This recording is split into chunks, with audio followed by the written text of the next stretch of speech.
de los aminoácidos que forman la cadena peptídica y en qué orden están, ¿sí?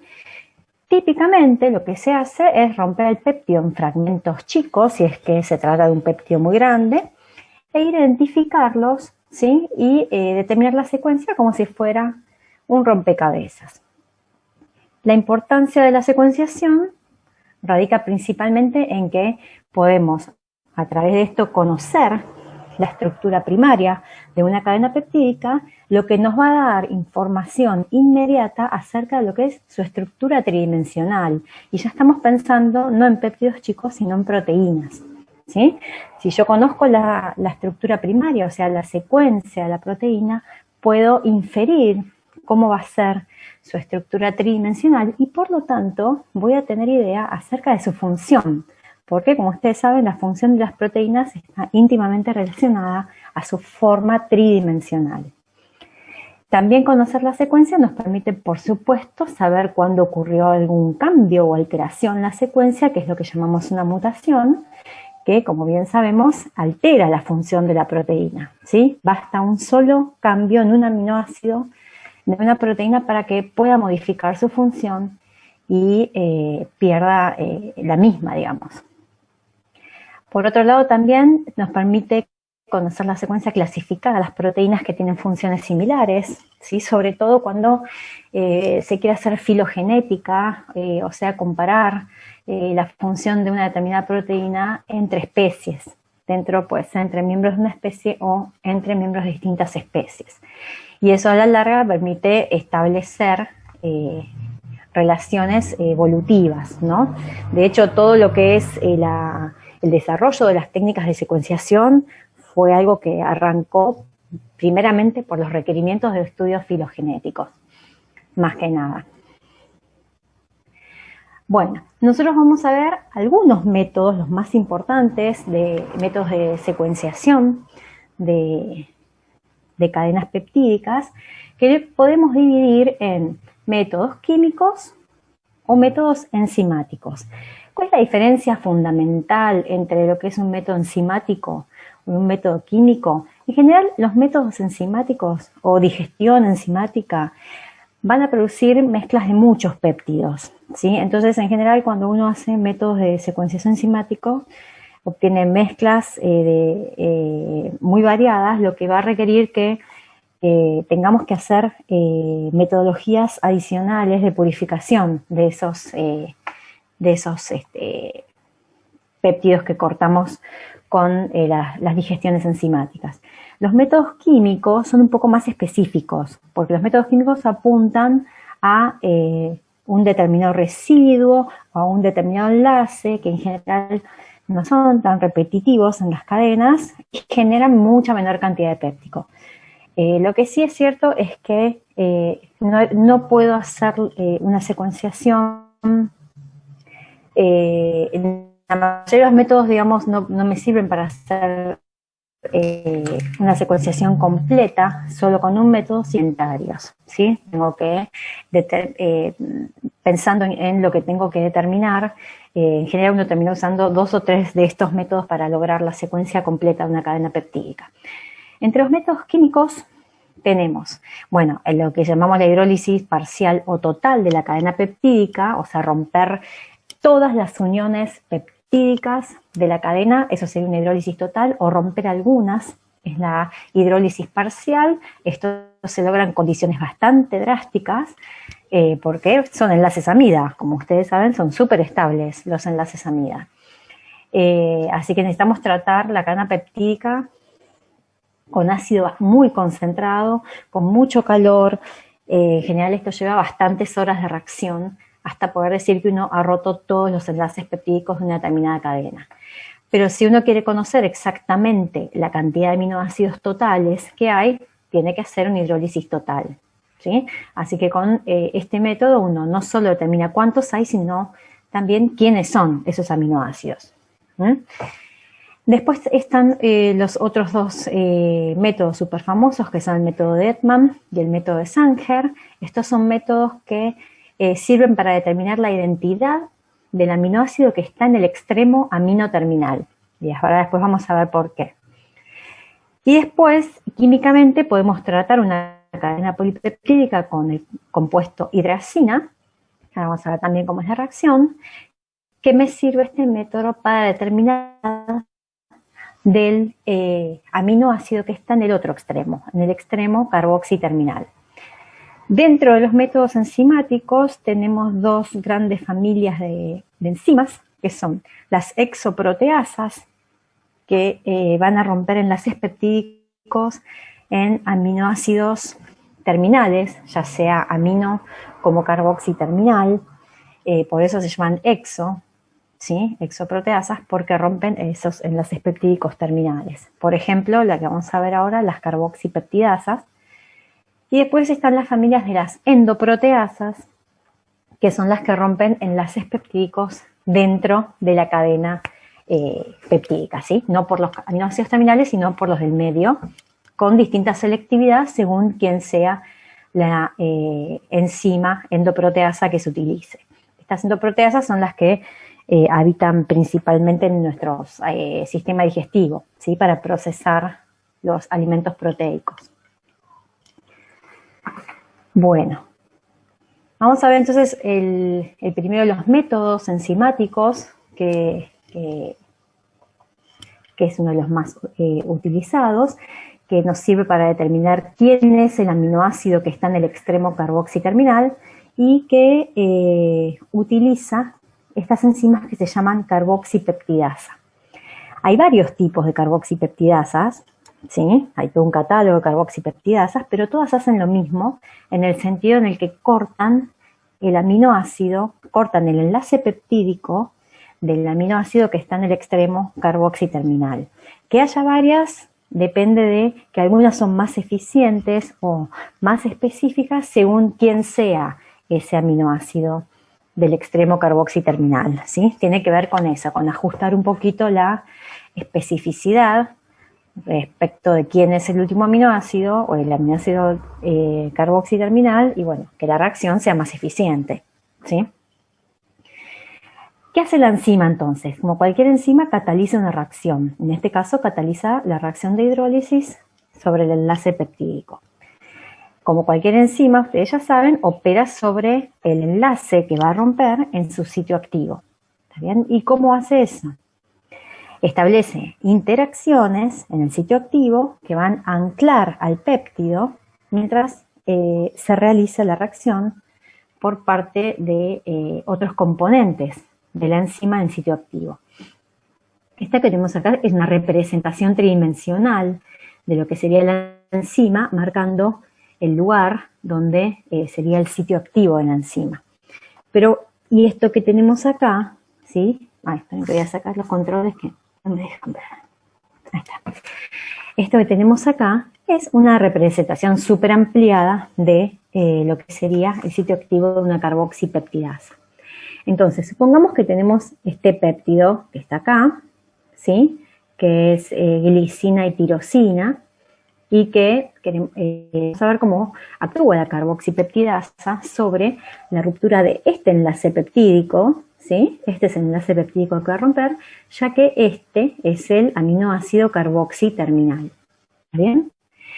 Entonces, por empezar, las partes hidrofóbicas de este dipéptido van a interactuar con lo que es el bolsillo no polar del sitio activo, o sea, va a pegotearse a esos aminoácidos del sitio activo que tienen cadenas laterales no polares, entonces esa es una forma de anclar al péptido en el sitio, ¿sí? A través de interacciones hidrofóbicas.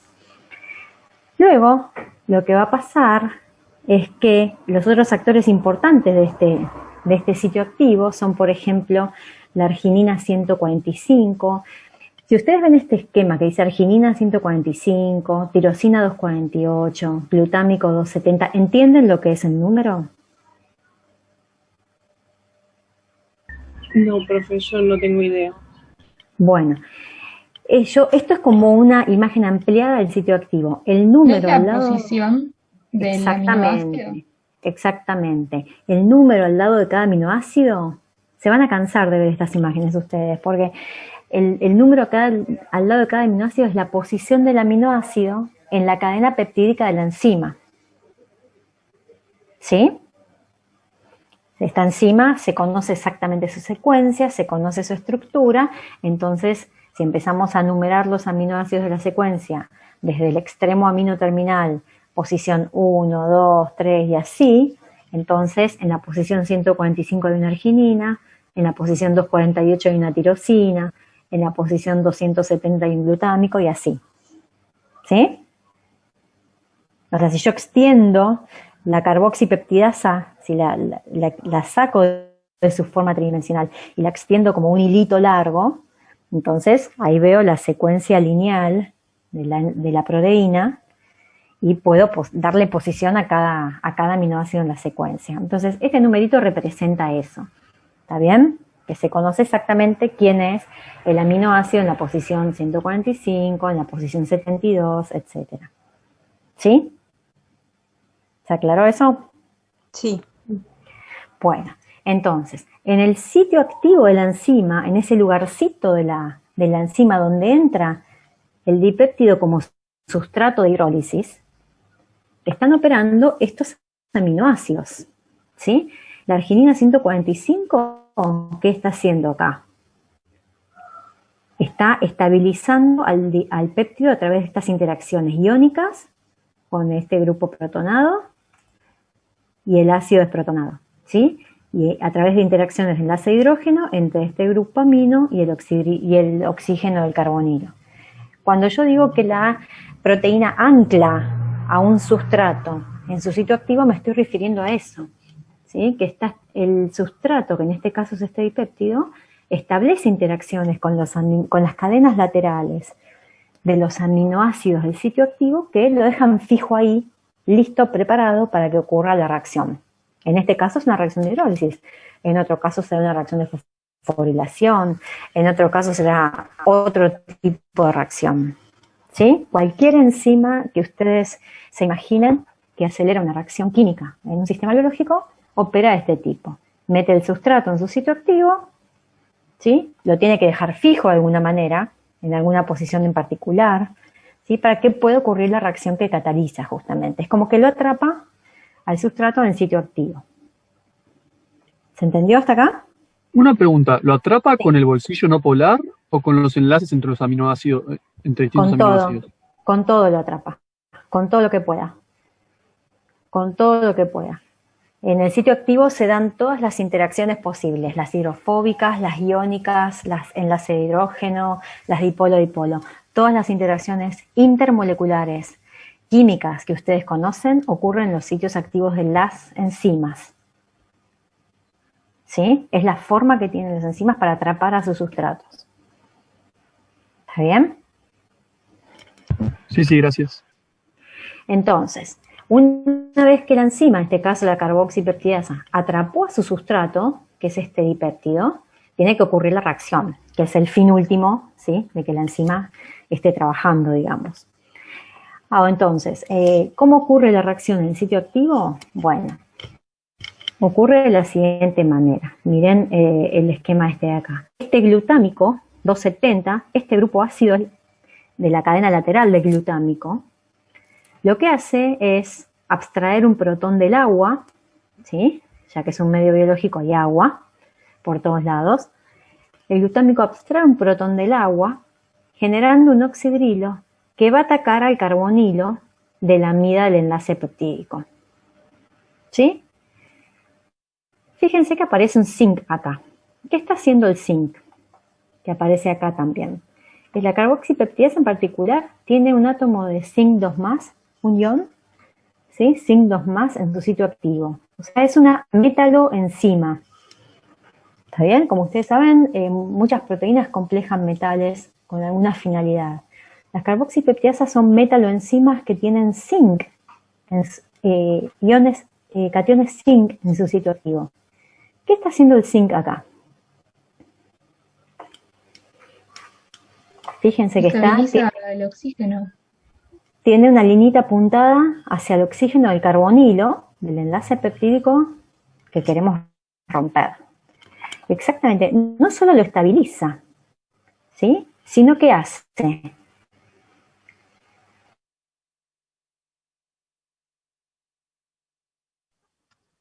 ¿No fomenta que se rompa la unión oxígeno-carbono? O sea, el doble enlace. Fomenta que la carga negativa vaya todavía más para el oxígeno, ¿no? Porque como es catión el zinc. Lo vuelve más electrofílico. ¿No pasa como una sustitución nucleofílica?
Acá. ¿Me escuchan, chicos?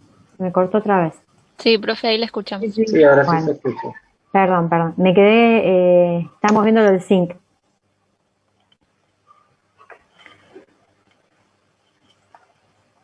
Bueno, estamos viendo lo del zinc, ¿sí? Me quedé ahí.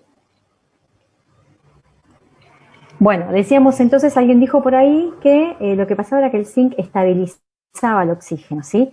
Bueno, más que estabilizarlo, lo que hace es establecer esta interacción coordinante, se llama, de manera tal que el carbonilo se encuentra ahora muy polarizado. ¿Está? Entonces, si el zinc 2 está llevándose densidad electrónica del oxígeno, ¿qué pasa con el carbono carbonílico? Es Es todavía como más que quedara sin electrófico. electrones alrededor. Es más electrofílico. ¿Se acuerdan de esas reacciones donde de grupo carbonilo donde ponían ácido para activar el carbonilo para hacerlo para hacer un carbono más electrofílico? Sí. Bueno, la enzima está haciendo eso en el sitio activo con un catión zinc 2 ¿Está bien? Entonces, este glutámico de acá se lleva un protón del agua y este zinc de acá hace más electrofílico el carbonilo. ¿Está? Por otro lado, la tirosina 248 del sitio activo realiza una transferencia de protón sobre este nitrógeno de manera tal que todos estos hechos concertados llevan a la hidrólisis del enlace amida, ¿sí? O sea, a la ruptura del enlace peptídico. ¿Está claro? Esto entonces es la forma en que opera la carboxipeptidasa. Es un mecanismo conocido y realmente sencillo, así que me pareció que estaba bueno mostrarlo a nivel molecular para que vean cómo empiecen a ver cómo funcionan los sitios activos de las enzimas. ¿Sí? Hay aminoácidos que se dedican a anclar el sustrato y prepararlo para la reacción, y hay otros aminoácidos que participan realmente en la reacción, en todo lo que es la ruptura o la formación de enlaces. Bueno, entonces acá finalmente a los fines utilitarios de la secuencia nos interesa saber que las carboxipeptidasas van a romper esos enlaces peptídicos en los aminoácidos que están en el extremo carboxiterminal. Así que estos tratamientos con esta enzima son de los primeros que se hacen en todo lo que es el caminito de la secuenciación. El método químico que se usa para determinar el aminoácido que está en un extremo carboxiterminal implica una reacción entre el péptido que uno quiere secuenciar utilizando hidracina. ¿Sí? Ustedes conocen la hidracina de cuando vieron, ¿se acuerdan? Avísenme, me tira la conexión muy inestable. Creo que ahora me siguen escuchando. Sí, sí, te escuchamos, profe. Bárbaro. Bueno, entonces, ¿qué hace la hidracina?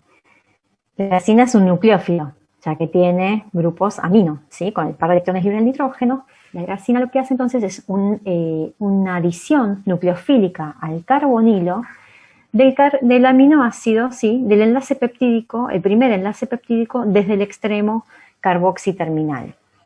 Lo que se obtiene al hacer esta reacción en el laboratorio, que lleva altas temperaturas y bastantes horas, ¿sí? Lo que se tiene al final es la cadena peptídica totalmente hidrolizada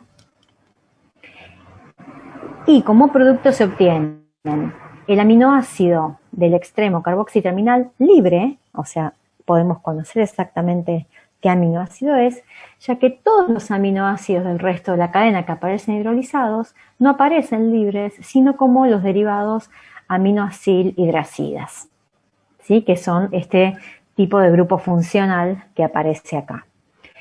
Entonces, de esta manera, con este tratamiento químico, uno puede conocer inequívocamente la identidad del aminoácido que está en el extremo carboxiterminal. Acá yo les puse un ejemplo de este 1, 2, 3, 4, de este pentapéptido, ¿sí? Y lo que serían los productos de reacción con la hidracina. ¿Está bien? Se obtendría el aminoácido tirosina libre, ya que es el aminoácido que está en el extremo carboxiterminal, y luego se obtendrían todas las aminoacilhidracidas del resto de los aminoácidos de la cadena. ¿Sí? Dos detalles sobre esta reacción. ¿Por qué la hidracina no ataca el carboxilo terminal?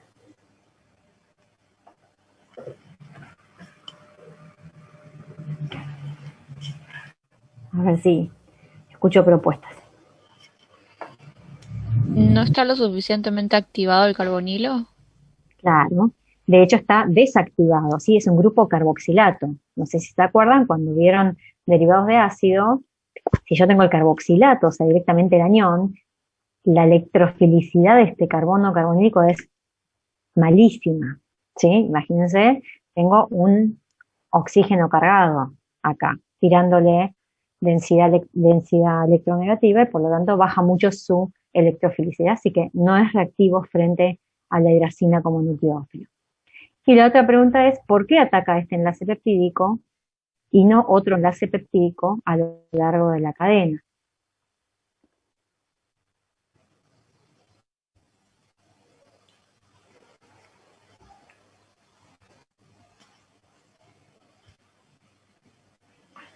¿Qué cuestión puede estar operando ahí? Pensemos no en un péptido más chiquito, sino en una cadena larga, ¿sí? O en una proteína. ¿Impedimento estérico? Exactamente, ¿sí? Ahora, el ataque es acá por una cuestión cinética, ¿sí? La hidracina va a atacar donde primero puede entrar. Entonces, este es el carbonilo más accesible para la hidracina, ¿sí? Una pregunta, ¿y el otro extremo por qué no es entonces? ¿Por qué no ataca el otro extremo? ¿Y por qué no ataca el otro extremo? ¿Qué pasa con el extremo amino terminal? Acá está dibujado, esta forma está dibujado como NH2, pero realmente, ¿qué sabemos nosotros? Que probablemente a un pH ácido, que es el pH levemente ácido de trabajo de esta reacción, ¿cómo está este amino? Está protonado. Está protonado, ¿sí? Entonces, si yo le pongo la hidracina que pase cerca de este amino, le va a resultar más cinéticamente más favorable abstraer ese protón y establecer como un equilibrio ácido-base con este amino, ¿sí? Que atacar el enlace peptídico. Claro, claro, ok, gracias. Entonces, una vez que ocurrió la reacción, de este lado ya avanza hacia la formación de todos los derivados aminoacilhidracidas. ¿Sí? Recuerden que estamos a 90 grados, así que se favorece la cinética de todo acá. ¿Está bien? Bueno, este sería entonces uno de los métodos químicos que vemos para lo que es la ruptura del aminoácido carboxiterminal. Después tenemos métodos enzimáticos para hacer lo que es la determinación del extremo amino terminal, de la otra punta, ¿sí? Dijimos entonces que se utilizan las endopeptidasas principalmente, que son las enzimas que cortan por el medio, si bien, cualquier cosa dije, no el extremo amino terminal, sino enzimas que cortan específicamente enlaces peptídicos por el medio de la cadena, ¿sí? No en los extremos, perdón. La tripsina es una enzima que tenemos en el páncreas, nosotros, que ayuda a digerir los alimentos proteicos en el inicio del intestino y es secretada por el páncreas. Pero bueno, también se puede usar, obviamente, en el laboratorio. La tripsina es selectiva para hidrolizar uniones peptídicas, ¿sí?, en el carbonilo de los aminoácidos básicos. ¿Qué quiere decir eso? Que si en la cadena hay aminoácidos básicos, que son lisina o arginina, los más básicos, ¿sí?, la tripsina va a reconocer que hay uno de ellos y va a cortar el enlace por el lado carboxilo, o carbonilo del aminoácido, ¿sí? No por el lado amino, sino por el lado del carbonilo. ¿Está bien? Va a cortar este enlace peptídico y no este. Eso es la forma en que opera la tripsina, no es algo que podamos ni predecir ni nada. La tripsina opera así, específicamente para cortar enlace peptídico por el lado carbonilo de los residuos básicos de la cadena. ¿Está bien? Que son la lisina o la arginina. Entonces, por ejemplo, si tenemos este péptido, este pentapéptido, que contiene en su estructura lisina, que está acá, y arginina, que es esta de acá, entonces la tripsina va a cortar ahí, ¿sí?, por el lado carbonilo de la lisina, y va a cortar acá, que es el lado carbonilo de la arginina. Entonces, como producto del tratamiento de este pentapéptido con tripsina, ¿sí?, vamos a tener este dipéptido, la lisina libre en este caso, y el otro dipéptido la arginina libre y el otro dipéptido de parte del otro lado del pentapéptido, ¿sí? Entonces, este es un tratamiento enzimático que lo que me permite es conocer si hay aminoácidos básicos en la cadena y junto con otros métodos de secuenciación me va a permitir conocer la posición de esos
específico para...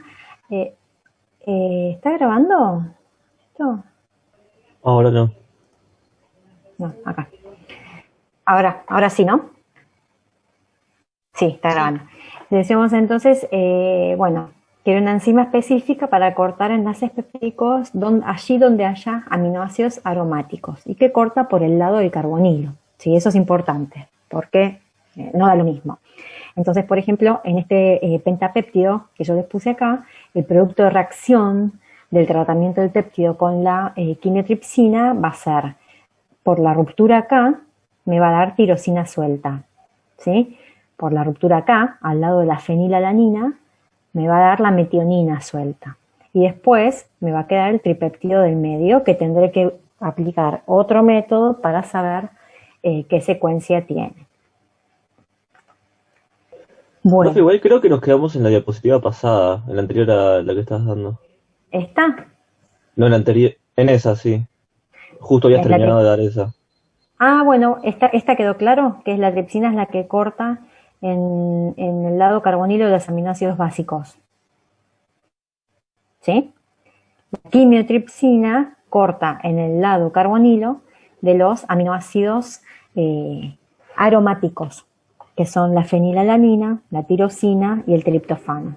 ¿Sí? Allí donde la quimiotripsina detecte aminoácidos aromáticos, va a cortar el enlace peptídico por el lado carbonilo de donde esté ese aminoácido.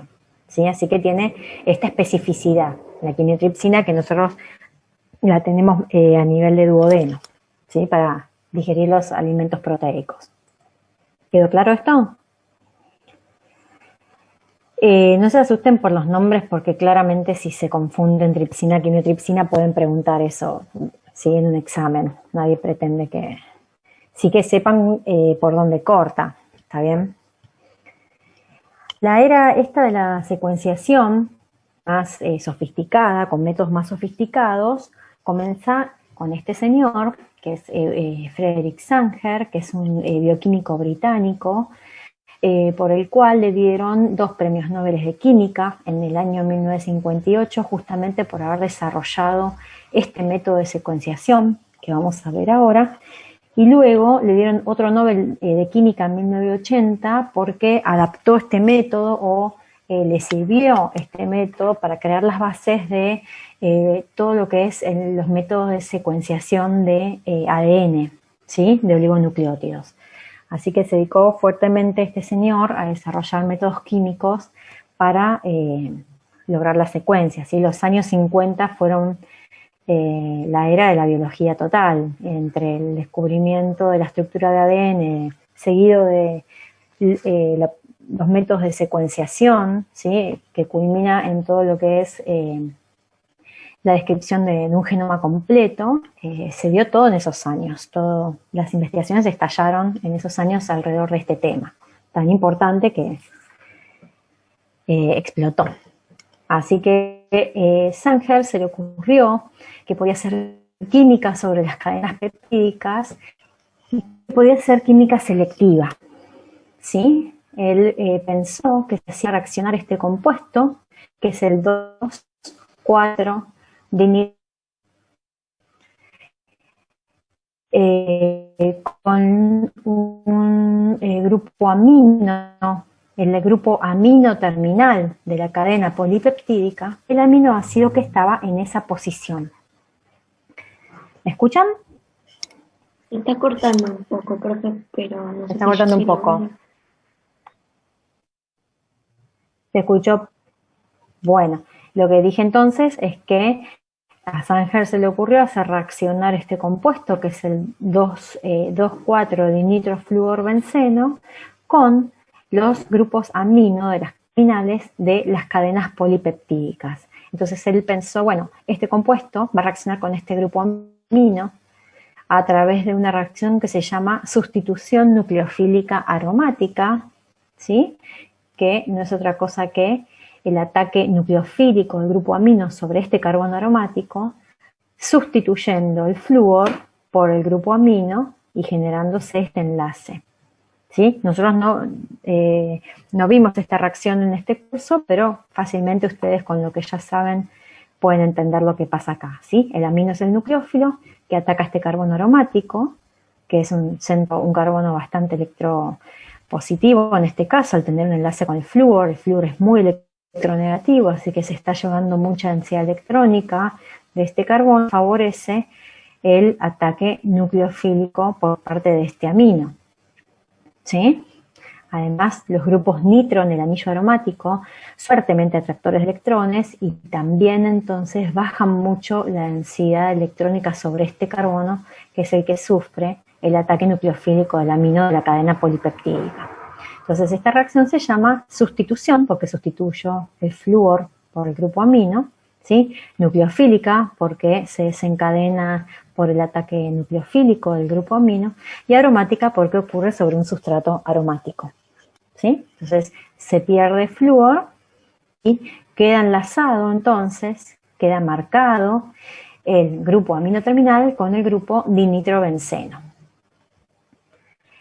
Lo que pensó fue, este grupo solo va a actuar con el grupo amino, ya que todos los otros nitrógenos no tienen actividad nucleofílica, ya que son grupos amida, ¿sí?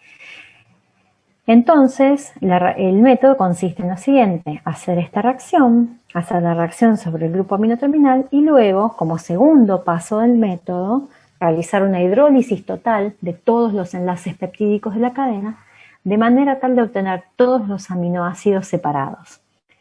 Todos los aminoácidos estarán en su forma libre, salvo el aminoácido que corresponde al extremo amino terminal, que aparecerá como su derivado dinitrobenceno, ¿sí? Entonces, este método me permite identificar quién era el aminoácido del extremo amino terminal. ¿Se entiende esto?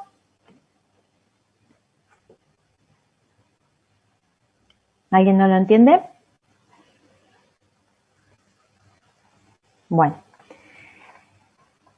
una desventaja de esta reacción es que como el segundo paso del método es realizar la hidrólisis total del péptido, no me permite realizar la secuenciación completa, ¿sí? Uno con este método detecta la identidad del aminoácido del extremo amino terminal y nada más, ¿sí? Y otra cosa que hay que tener en cuenta es que va a haber reacción del dinitrofluorobenceno si hubiera grupos amino en las cadenas laterales. O sea, si en el resto del aminoácido hay lisinas principalmente, ¿sí? O argininas, entonces el dinitrofluorobenceno va a reaccionar ahí también, ¿tá?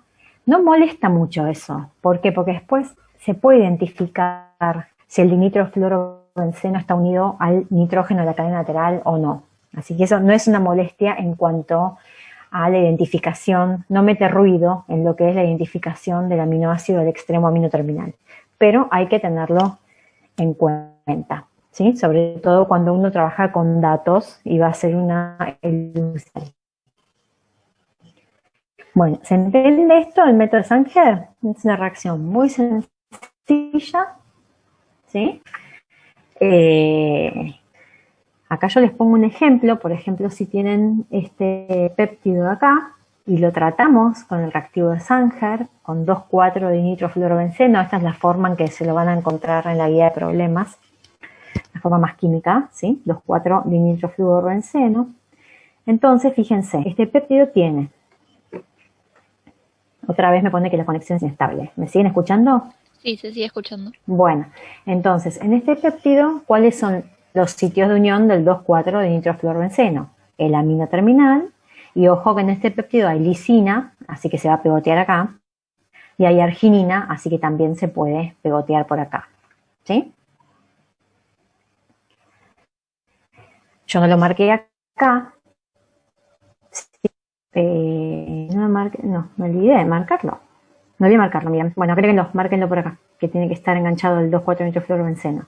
Este sería el intermediario de reacción, y acuérdense siempre que hay un segundo paso de hidrólisis en medio ácido, ¿sí? Para romper todas las uniones peptídicas del péptido, con lo cual se obtiene el derivado 2,4-dinitrofluorobenceno, en este caso de la metionina, que era el derivado, el extremo amino terminal, y corrijan acá que me olvidé ponerlo, va a haber 2,4-dinitrofluorobenceno acá y 2,4-dinitrofluorobenceno acá, ¿sí?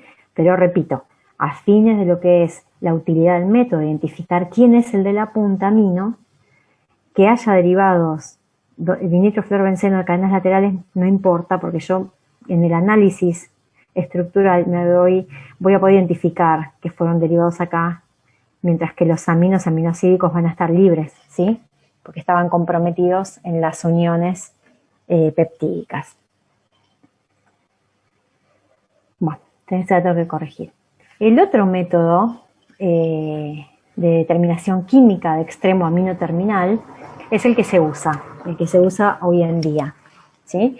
Y este método fue desarrollado muy cerca del desarrollo del método de Sanger, pero bueno, Edman era un sueco, llegó un poquito más tarde, tuvo más problemas, se doctoró más tarde, tuvo más problemas por la guerra, así que llegó un poco más tarde a este tipo de investigaciones, pero igual lo desarrolló más o menos en la misma época, en los años 50, y muy rápidamente, una década después, el método de Edman logró automatizarse, que es lo más piola que pudo haber pasado con estas cosas, que hacerlo manualmente no solo lleva mucho tiempo, sino que era muy, muy engorroso.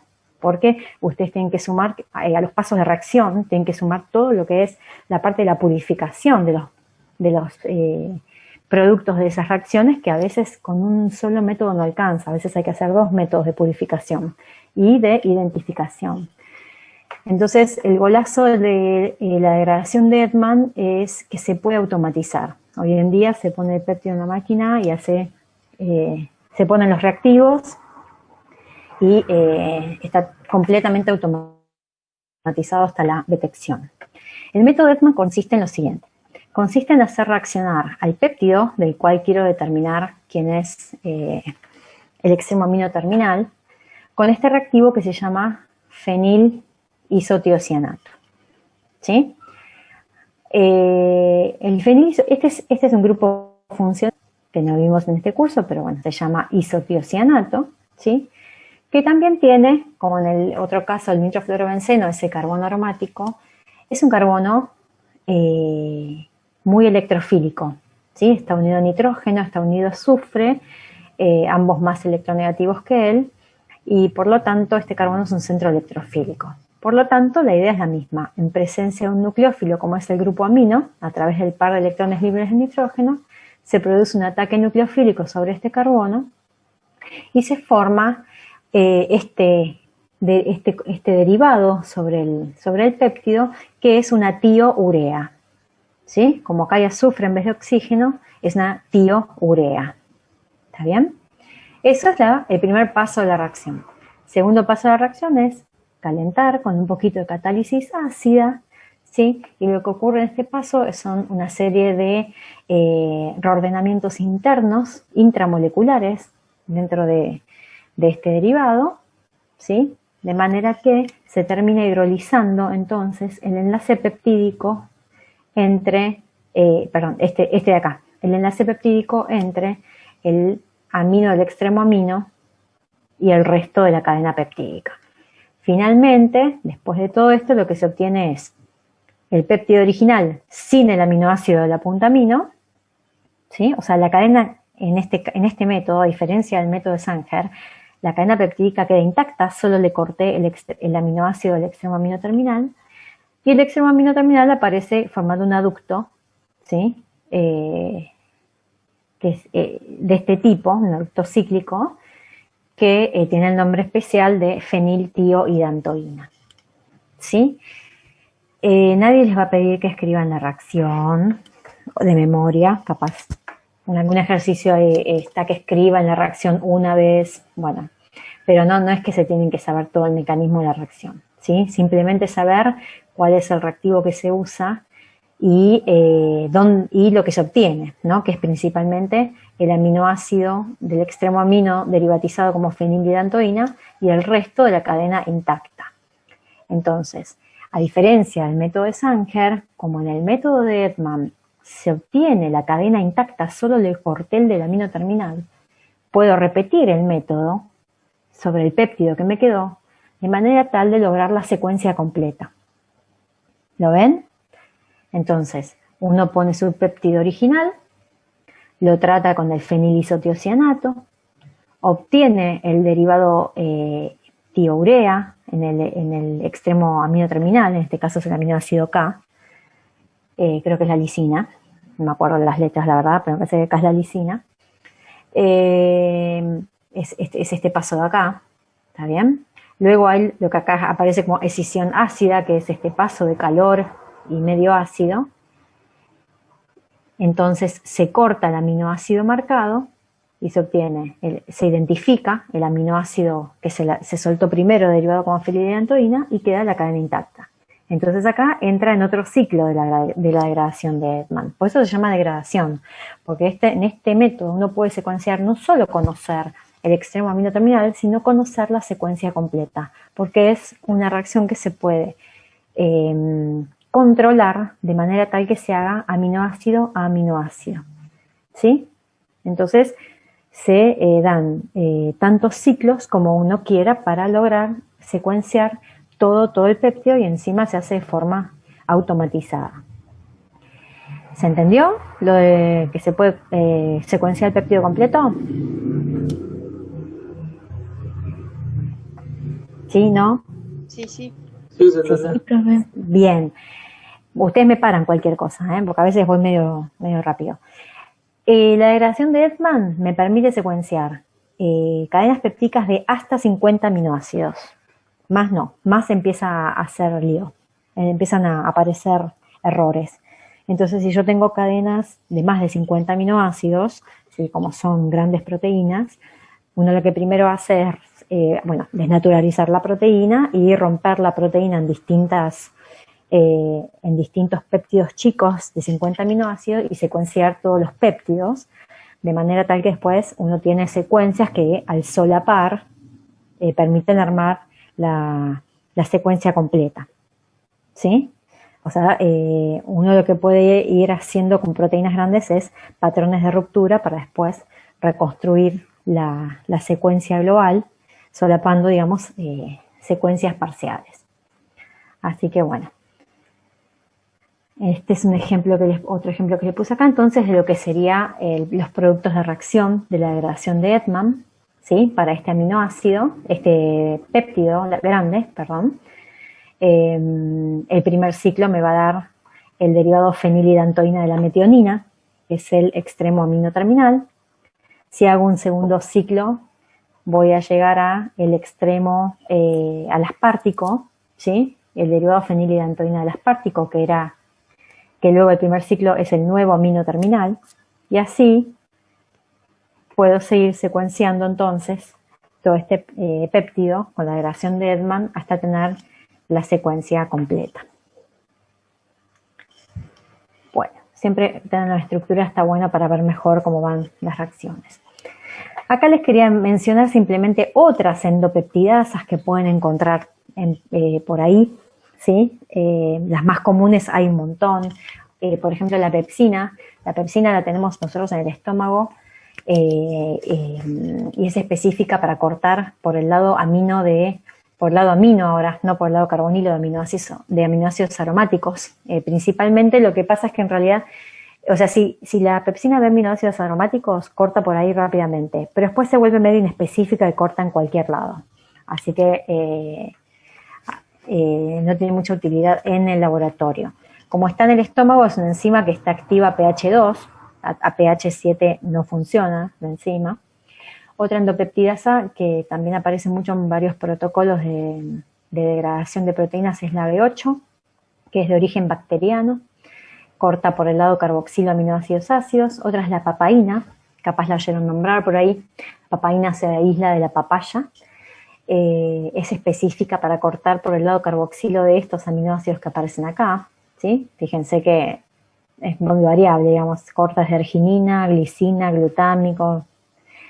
No es tan selectiva en este caso. La papaína se usa mucho en la industria alimenticia porque se usa para ablandar la carne, ¿sí? Para ablandar un poquito cuando se ponen duras las carnes, para ablandar un poquito las proteínas, se usa papaína para cortar un poquito ahí las proteínas, y la usan también los que hacen cerveza a escala industrial para que no sedimenten las proteínas de la cebada, por ejemplo. Durante el proceso de producción de cerveza le ponen estas enzimas para cortar las proteínas y que no decaigan al fondo del reactor.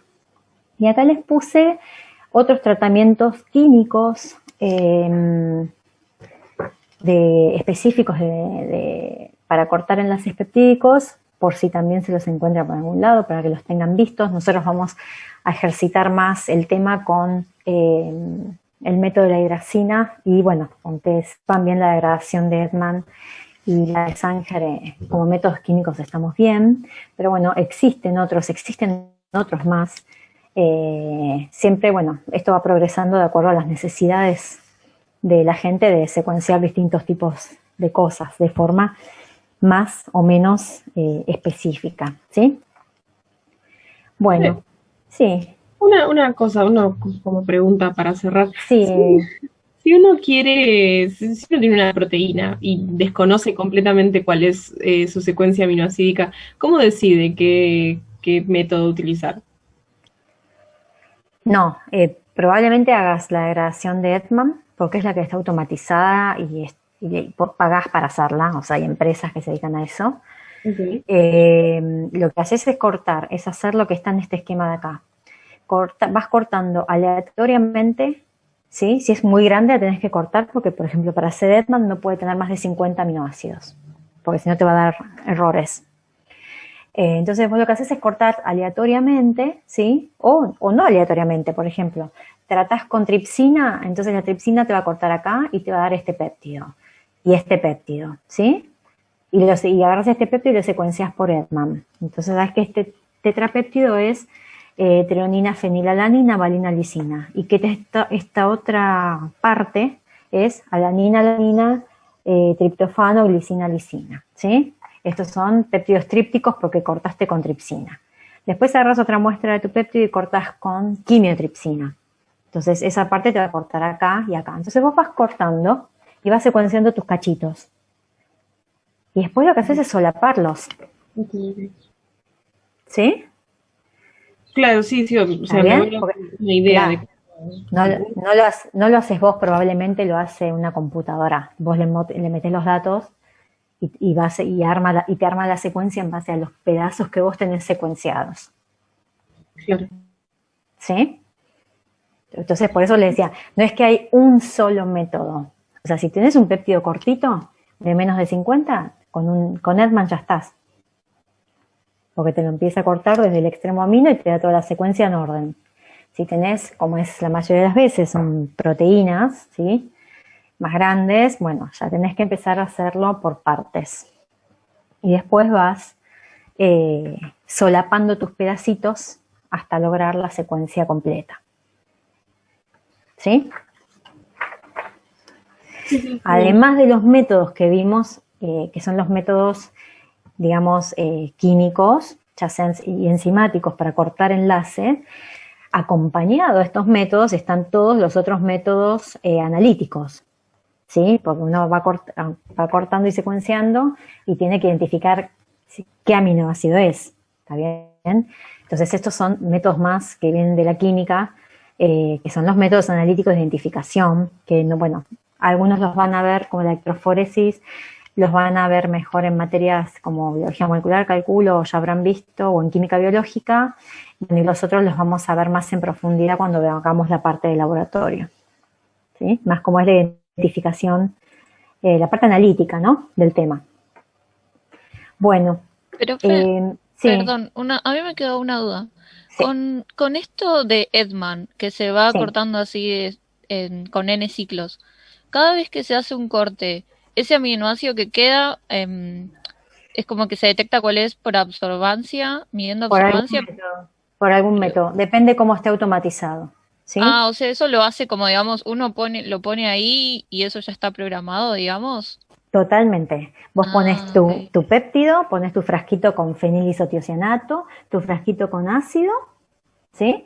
Y esto está acoplado a esos métodos analíticos que les mostré recién. Que típicamente esto, si yo veo este gráfico acá, que es la absorbancia en el tiempo, lo que estoy pensando acá es que esto es una cromatografía líquida de alta resolución, HPLC, que ustedes todavía no vieron, porque lamentablemente era algo que vemos en paralelo en el laboratorio. Pero bueno, es un método por el cual tu producto de reacción se mete en una columna que tiene una fase en el medio y lo separa. Es un método de separación e identificación.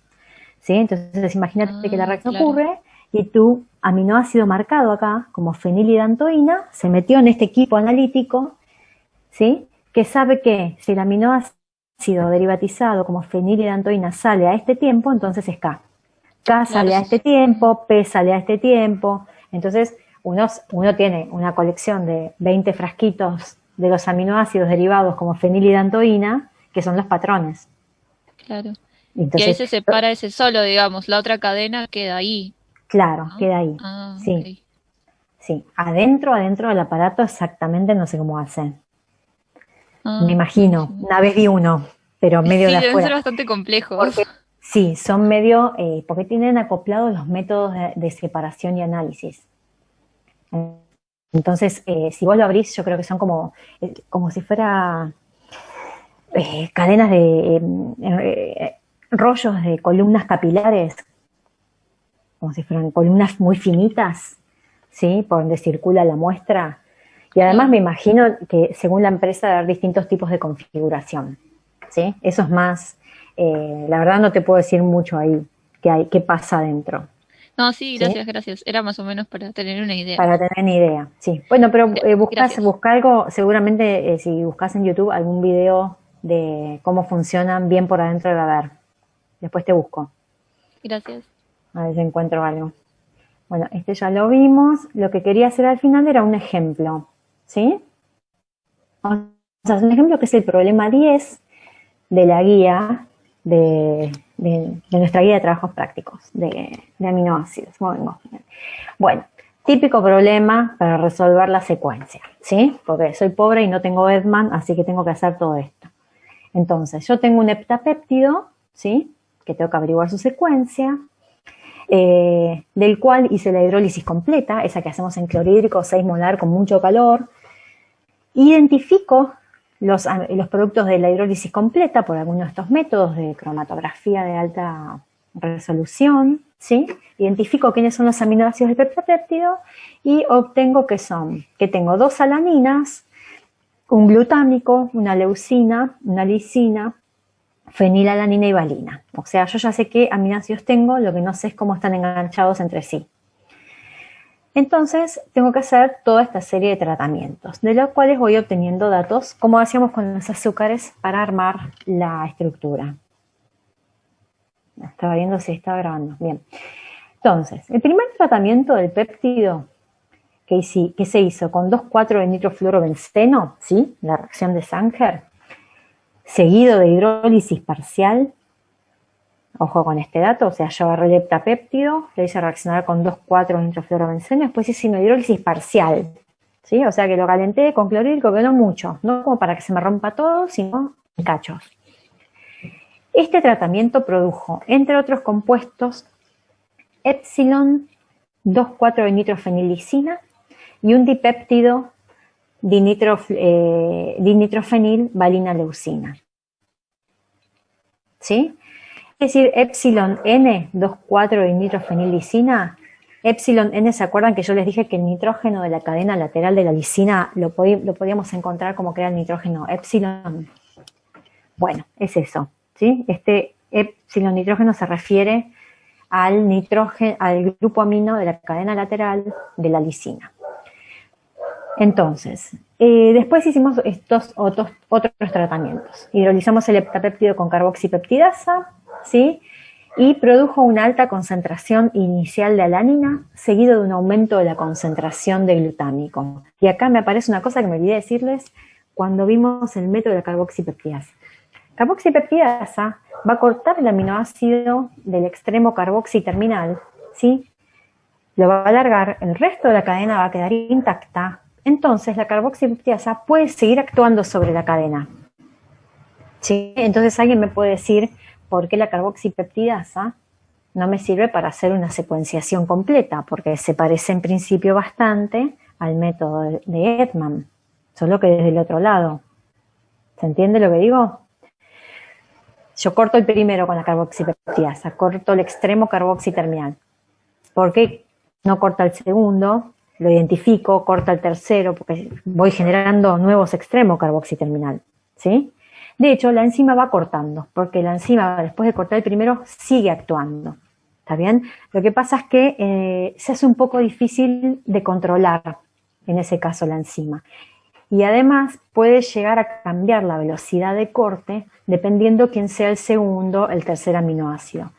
Entonces, después del primero, que yo identifico, que en este caso es la alanina, después del segundo, que también puedo ya identificar que es el glutámico, en realidad ahí empiezo a obtener, voy a empezar a obtener mezclas, porque la enzima va a actuar más rápido sobre unas cadenas que en otras. Entonces, capaz en algunas cadenas corta el tercero, el cuarto, y en otras ya va por el sexto. Entonces ahí ya es como que después del segundo, que corta la carboxipeptidasa, yo tengo una mezcla que no sé cuál viene. Entonces la carboxipeptidasa no me sirve para hacer la secuenciación completa, ¿sí? Por un problema inherente del método, de cómo funcionan las enzimas, ¿está bien? Entonces el experimento consiste en incubar el péptido que uno quiere averiguar el extremo carboxi con la carboxipeptidasa y ver qué detecta en los primeros minutos de reacción, ¿sí? Entonces, el primer aminoácido que uno detecta que su concentración aumenta en los primeros tiempos de la reacción, ese es el aminoácido carboxi terminal. Todo lo que aparezca después es ruido, ¿sí? No puedo tener certeza, tiene un problema el método en la continuación, por lo cual no puedo tener certeza si el segundo está ahí, si el tercero o el cuarto son realmente el tercero o el cuarto. ¿Se entiende lo que quiero decir? Entonces, si a mí me dicen que la hidrólisis de este heptapéptido con carboxipeptidasa al principio de la reacción, lo primero que vi en alta concentración es alanina, entonces yo estoy segura que la alanina está en el extremo carboxi terminal. Y me dice, sí, después empieza a aparecer glutámico. Bueno, puedo sospechar que después de la alanina sigue glutámico, pero lo voy a tomar con pinzas hasta que no lo confirmen por otro método, ¿sí? Otro tratamiento, entonces, me dicen que si yo hago una hidrólisis parcial del heptapéptido al azar, o sea, cuando yo hago hidrólisis parcial, corta donde quiere, ¿sí? No puedo preverlo, porque no es una hidrólisis enzimática con una enzima específica, es una hidrólisis parcial con ácido clorhídrico. Cuando hice esa hidrólisis parcial inespecífica, obtuve un dipéptido A y un tripéptido B, ¿sí? Y al tratar A con 2,4 nitrofluorbenceno, hidrolizar, obtuve leucina marcada con el dinitrofenilbenceno, y lisina marcada solo en el grupo epsilon amino, o sea, lisina marcada solo en la cadena lateral. Después me dan otros datos, como que la hidrólisis completa de B me dio fenilalanina, glutámico y alanina, o sea, esa es la composición de este tripéptido, tampoco me dicen en qué orden, ¿sí? Cuando se permitió que B reaccionara con carboxipeptidasa, o sea, este tripéptido, la solución mostró una alta concentración inicial de glutámico, o sea que en este tripéptido B el extremo carboxi terminal era glutámico, y al tratar a B con quimiotripsina, la enzima que corta el lado carbonilo de aminoácidos aromáticos, se liberó fenilalanina, ¿sí? Bueno, vamos a juntar un poquito estos datos. Entonces, con el primer tratamiento de la reacción de Sanger con el 2,4-nitrofluorobenceno, yo estoy determinando quién es el aminoácido amino terminal del heptapéptido. ¿Sí?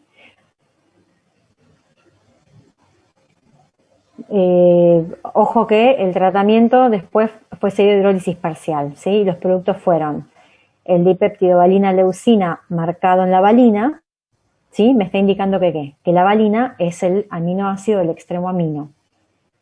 Y como obtuve, entre otros compuestos, lisina marcada en la cadena lateral, pero no en el amino aminoacídico, me está indicando que la lisina está por el medio, ¿sí? O sea, reaccionó su grupo de la cadena lateral, pero no su grupo de amino aminoacídico.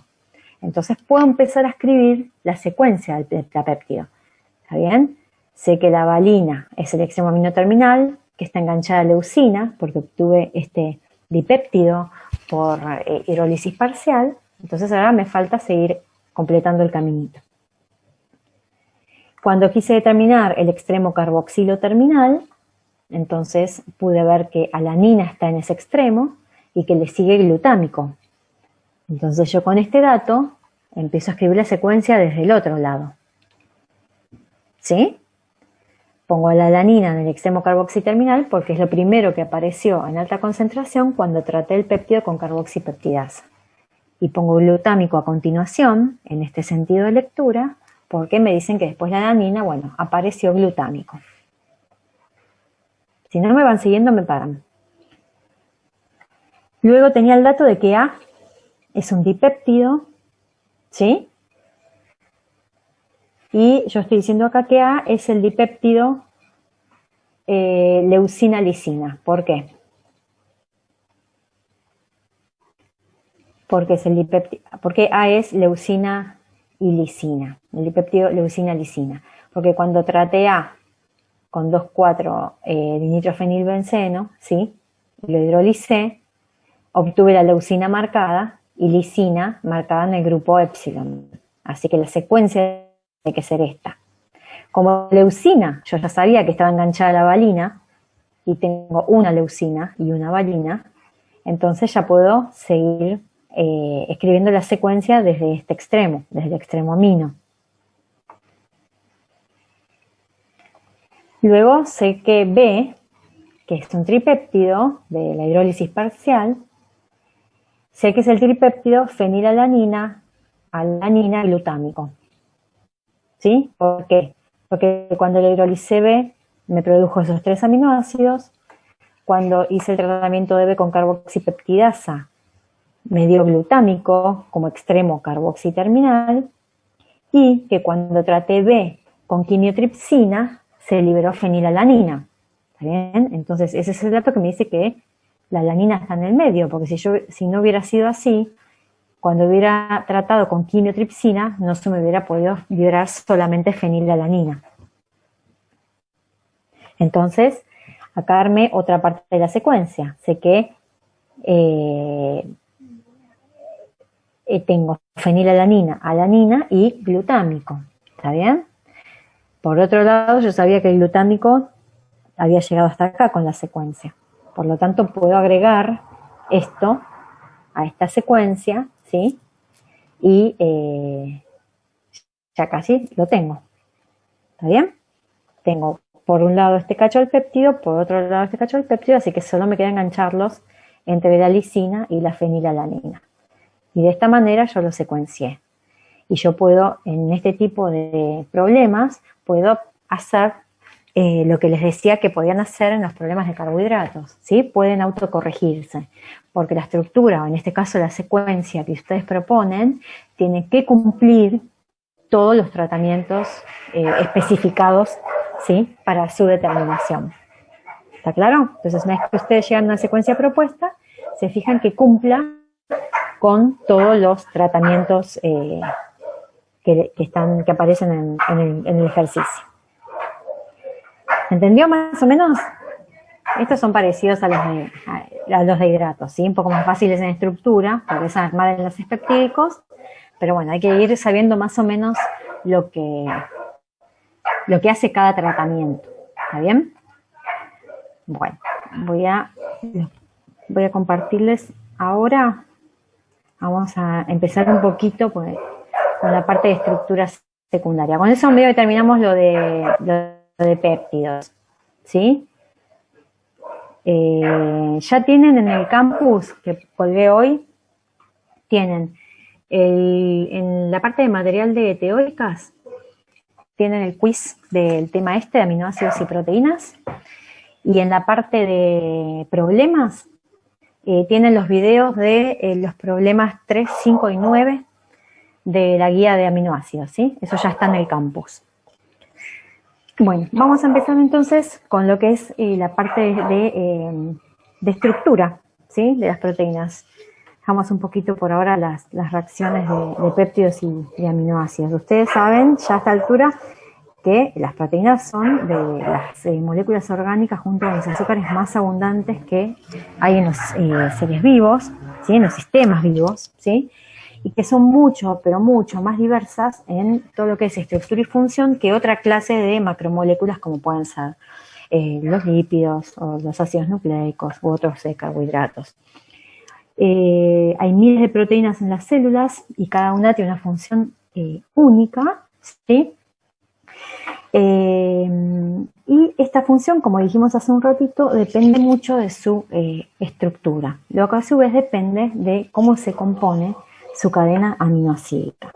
Vamos a ver un poquito más adelante que las proteínas tienen muchas formas y tamaños diferentes, algunas son globulares, ¿sí? Como forma de esfera, otras son fibrilares, como los pelos, y que para entender cómo una proteína obtiene esta forma final o conformación final, necesitamos primero entender de qué hablamos cuando nos referimos a los 4 niveles de estructura de las proteínas, ¿sí? Que son estos 4 que están acá. Lo que es la estructura primaria, que es el más sencillo, que es lo que venimos viendo hasta ahora, es simplemente la secuencia de aminoácidos, ¿sí? En la cadena polipeptídica. Hasta acá, en la estructura primaria, solo me interesa eso. ¿Qué aminoácidos hay? Y cómo están unidos, ¿sí? La secuencia de la proteína, ustedes ya saben que está determinada por el ADN, en el ADN por el gen que la codifica, y que cualquier cosita que se cambie en el gen modifica la secuencia y por lo tanto también su estructura y finalmente su función. Así que es siempre lo más utilitario lo que cuando uno estudia este tipo de biomoléculas. El siguiente nivel de estructura de las proteínas es la estructura secundaria. La estructura secundaria se refiere a este tipo de estructuras que están plegadas localmente, o sea, intracadena, que se forman en una cadena polipeptídica y que son consecuencia de interacciones entre los átomos del enlace peptídico, ¿sí? O sea, las estructuras secundarias se forman cuando empiezan a interactuar los grupos amida entre sí, a través de enlaces de hidrógeno. ¿Sí? Este es el nivel de estructura secundaria que vamos a ver en un ratito. Luego se pasa, complejizando el tema, se pasa a la estructura terciaria, ¿sí? Que es el siguiente nivel de estructura, donde ya estamos pensando en cómo es el polipéptido, cómo es su estructura tridimensional. La estructura terciaria de la proteína se genera por interacciones entre las cadenas laterales de los aminoácidos, ¿sí? Esto es la estructura terciaria. Y finalmente, lo que llamamos estructura cuaternaria es cuando, en algunos casos, cuando algunas proteínas se componen de varias cadenas polipeptídicas no unidas entre sí, que se llaman subunidades, ¿sí? Interactúan entre ellas formando una estructura cuaternaria a través de interacciones de tipo no covalentes, ¿sí? Entonces, principalmente es importante que entiendan el tipo de interacciones que opera en cada nivel de estructura. La estructura primaria son las interacciones covalentes entre los aminoácidos, la formación del enlace peptídico. La estructura secundaria es la interacción entre los enlaces peptídicos entre sí, ¿sí? Los elementos del enlace peptídico, nitrógeno y carbonilo. O sea, en la estructura secundaria no participan los grupos R, no me importa lo que hacen los grupos R, ¿sí? Las interacciones entre los grupos R van a dar origen a la estructura terciaria y eventualmente, si es una proteína formada por subunidades, a la estructura cuaternaria. Entonces, definitivamente cuando uno conoce, probablemente uno conozca la estructura secundaria o terciaria de una proteína antes de conocer su secuencia, ¿sí? Por cómo están ahora los métodos instrumentales.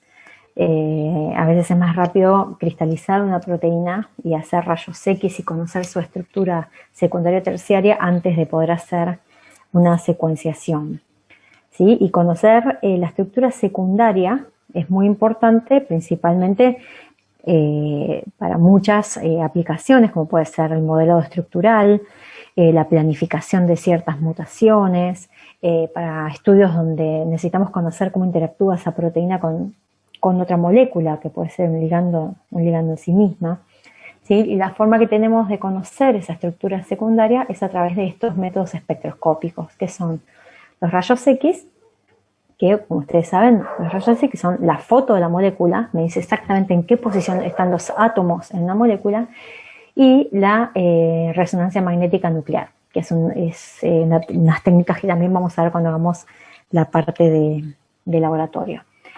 Ustedes seguro que ya vieron entonces que la estructura secundaria de las proteínas más comunes son las hélices alfa y las láminas beta. Vamos a ver un poquito más adentro de su estructura, ¿sí? Algunos parámetros inherentes de este tipo de estructuras. Como son estructuras secundarias, se mantienen mediante puentes de hidrógeno, como dijimos, que se forman entre el oxidrilo del grupo carbonilo de un aminoácido, ¿sí?, con el hidrógeno del grupo amino de otro aminoácido. En las hélices alfa o alfa hélices, este puente de hidrógeno se establece cada 4 aminoácidos, ¿sí? Fíjense los carbono alfa en este dibujo. Este es 1, 2, 3, 4. Entonces ahí se establece un puente de hidrógeno.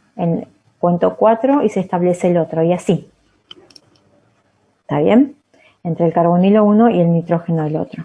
Entonces, la estructura de alfa hélice es una estructura muy definida, ¿sí? Tiene parámetros característicos. Los parámetros me refiero a que, por ejemplo, una vuelta de la hélice, visto de arriba sería un círculo completo. Si bien el enlace de hidrógeno se da entre cada cuatro residuos, una vuelta completa del alfa hélice decimos que ocupa 3.6 residuos, o sea, 3 residuos y un poquito más, ¿sí? Esto es como si ustedes pudieran ir contando los enlaces, ¿sí? En términos de longitud de enlace, que decimos que una vuelta completa de la hélice contiene 3.6 residuos aminoácidos, ¿sí? Es un patrón definido, es típico de esta estructura. Y de que se mantenga esta estructura depende la integridad de la hélice, ¿sí? Que no se desarme. Otros parámetros fijos de las alfa hélices son la distancia entre aminoácidos adyacentes. Esto tiene que ver con ir sumando longitudes de enlace, y la distancia entre aminoácidos que se establecen enlaces de hidrógeno, ¿sí? Es muy, muy definido. Acá en este dibujito se ve capaz mejor cómo es que se van dando los enlaces de hidrógeno entre elementos de un enlace peptídico con otro, ¿sí? El primero en sospechar que esta estructura podía ser factible en proteínas fue Linus Pauling, como que empezó a bosquejar cómo podía ser alfa hélices en trabajos que le sirvieron muchísimo, por supuesto, a Watson y Crick después para hacer analogías con los nucleótidos y llegar a la estructura del ADN, y finalmente cuando se pudieron confirmar las primeras estructuras de rayos X de la proteína, se vio exactamente que era una buena predicción, la de Linus Pauling. Una alfa hélice no pueden ser demasiado largas, pueden tener como mínimo 4 aminoácidos y como mucho 40, ¿sí? Así que cuando llega más o menos a 40 aminoácidos, ya es más difícil sostener la integridad estructural del alfa hélice, y si bien entonces pueden pasar dos cosas: o sea, interrumpe la hélice y se adiciona a otra estructura secundaria, ¿sí? O pasa la cadena peptídica por una estructura indefinida para recomenzar luego otro alfa hélice. Eso ya es par de cada proteína. En este dibujito que está acá, yo traté de buscar la mayor cantidad de dibujos posibles, porque a veces con uno no lo ve y lo ve en otro, entonces está bueno mirar varias figuras, sobre todo si uno no está tan acostumbrado a ver estas estructuras tan grandes a nivel atómico, ¿sí? A nivel molecular. En este esquema me interesa que miren que los puentes de hidrógeno que se van estableciendo quedan prácticamente paralelos, ¿sí? A lo que es el eje central del alfa hélice, y que el grupo carbonilo termina apuntando hacia el extremo carboxi terminal, ¿sí? Este es el extremo amino y este es el extremo carboxi. Entonces fíjense como todos los carbonilos de los enlaces peptídicos que están haciendo enlace de hidrógeno con los NH, perdón, quedan todos apuntando como para abajo, ¿sí? Como hacia el extremo carboxi terminal. No me pregunten por qué. se acomoda así. La estructura se acomoda así y resulta estable de esa manera. La estabilidad es consecuencia de esto que está acá, del efecto acumulativo, ¿sí? De los puentes. Cuanto más puentes de hidrógeno tengas alfa hélice, o cuanto mejor establecidos estén, más estable va a ser esa estructura, ¿sí? Esta es otra forma que pueden llegar a encontrar, menos común capaz, pero de encontrar representada una alfa hélice, que se llama diagrama del cuadrado, ¿sí? Es una representación, por ejemplo, en este caso está representada una hélice que comienza en este residuo de serina, ¿sí? Y es como vista de arriba, ¿no? Vista de arriba y esquematizada con líneas. Y termina en el residuo de lisina 92, que es este que está acá. Es otra forma con que pueden encontrar simplificada una alfa hélice. Si bien decimos que es una estructura estable, ¿sí? Por el tipo de interacciones que están involucradas para su formación, también hay que tener en cuenta que es una estructura flexible, ¿sí? Entonces, las alfa hélices aparecen mucho en esas partes de las proteínas, donde las proteínas en algún momento tienen que doblarse o ceder un poco a su forma. En esas partes de las proteínas es probable que se encuentren mayor proporción de alfa hélices, ¿sí? Una proteína muy larga tiene muchas estructuras, combina estructuras secundarias, combina alfa hélices con láminas beta capaz, ¿sí? Entonces es por partes el tema de la estructura secundaria, digamos. Ahora, ¿cómo gira? ¿Cuál es el sentido de giro de la hélice? Se pueden, claramente se pueden plantear dos sentidos de enrollamiento de la hélice, ¿sí?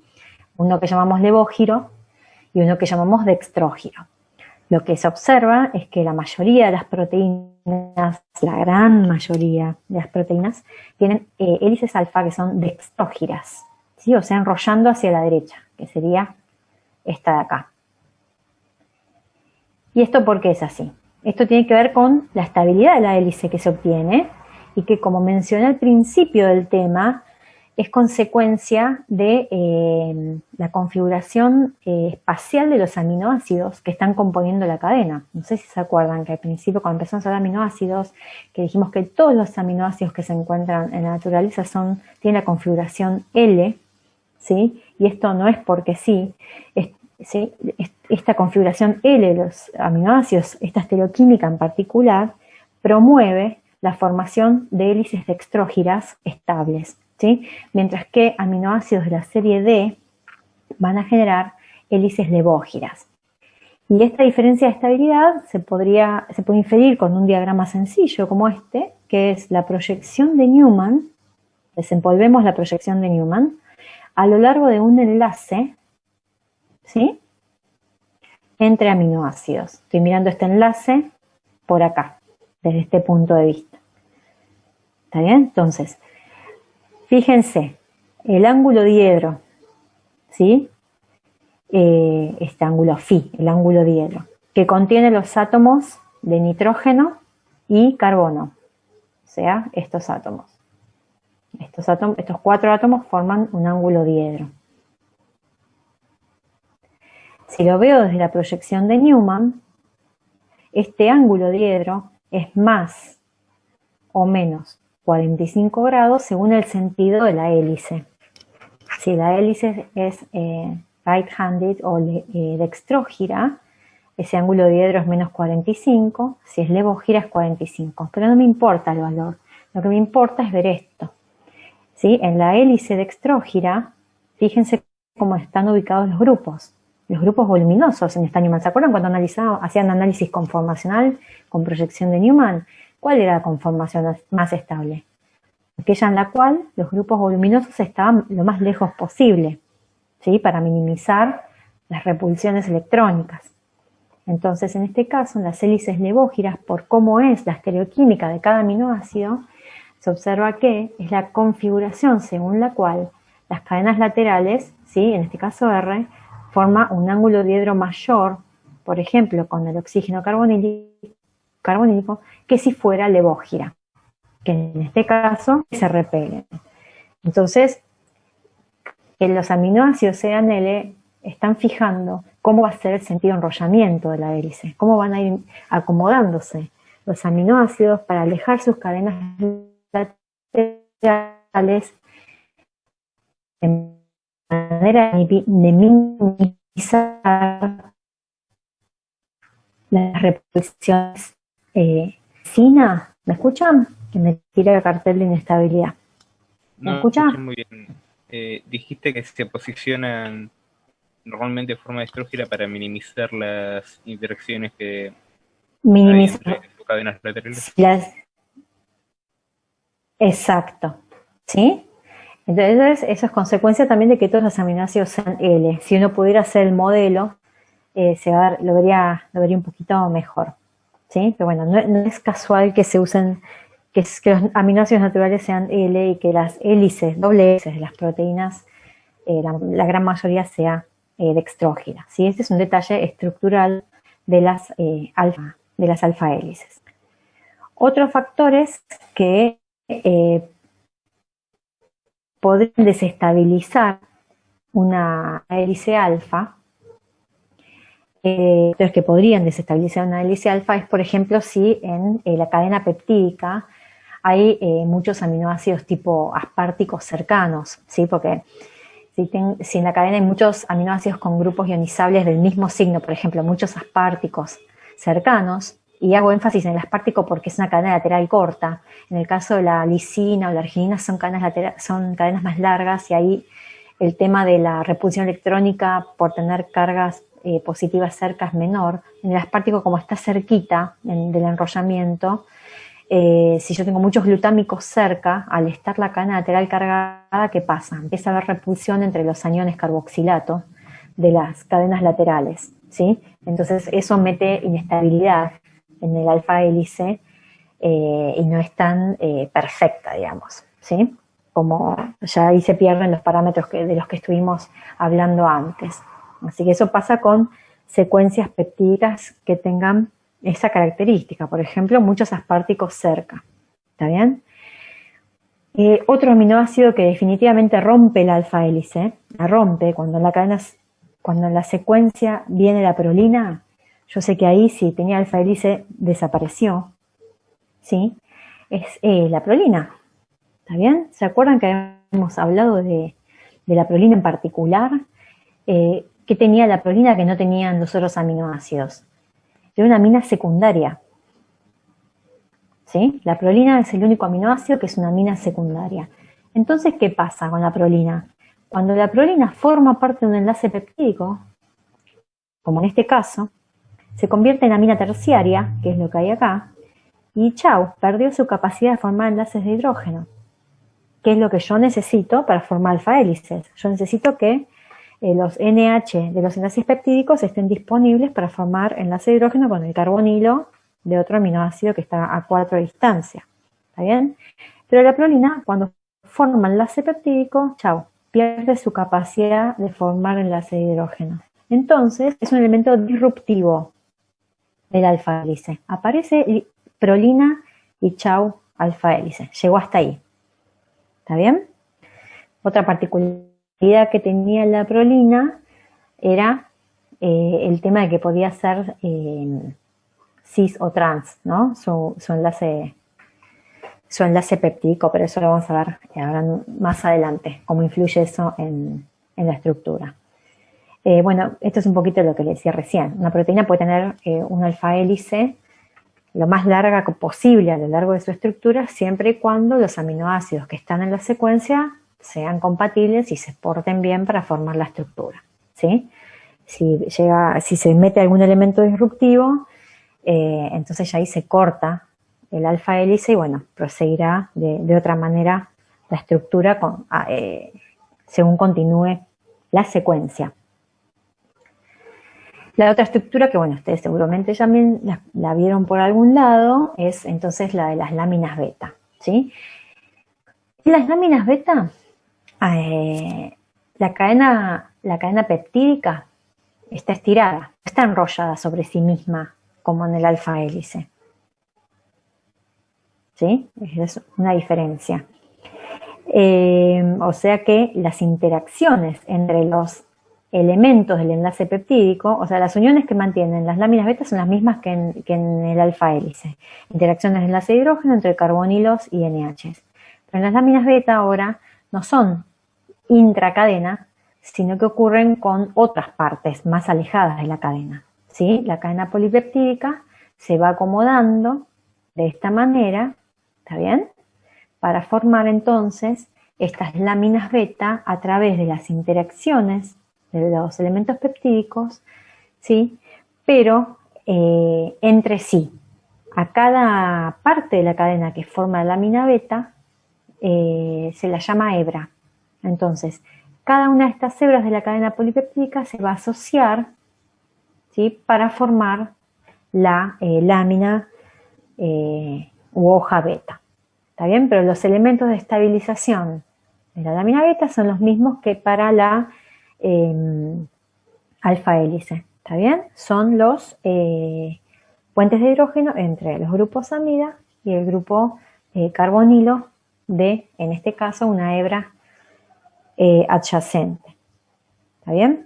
Ahora, en la lámina beta, a medida que se van formando, a medida que van interactuando las hebras para formar la lámina beta, las cadenas laterales se van acomodando a cada, de forma alternada, ¿sí? A cada lado. En este dibujo las cadenas laterales son las bolas violetas, ¿sí? Entonces, en este aminoácido está saliendo hacia nosotros, en el siguiente hacia atrás. En este hacia nosotros, en el siguiente hacia atrás. Y así, ¿está bien? Se van acomodando de manera tal de minimizar las repulsiones. Como todas las moléculas del mundo quieren minimizar las repulsiones. Esto sería una vista de arriba, en la lámina beta. Esto sería una vista de costado. ¿Sí? Entonces se ve como estos se acomodan para arriba, estos para abajo, para arriba o para abajo. Las flechitas negras que aparecen acá nos están indicando el sentido de la cadena o de la hebra, ¿sí?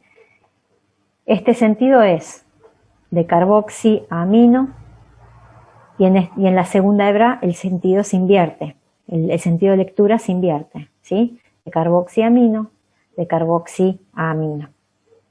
¿Está bien? Por este sentido de lectura alternado es que llamamos a esta lámina beta antiparalela.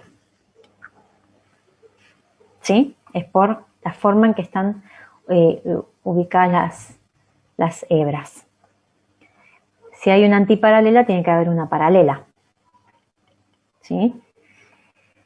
En este caso, la orientación en las láminas beta, la orientación opuesta de las cadenas que forman la hoja beta, ¿sí? Determina entonces que sea la antiparalela.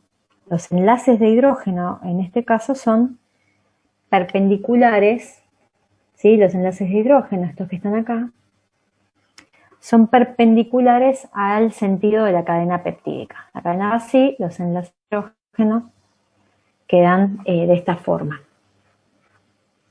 ¿Sí? Acá está un dibujito un poquito más aplanado. Ahí está.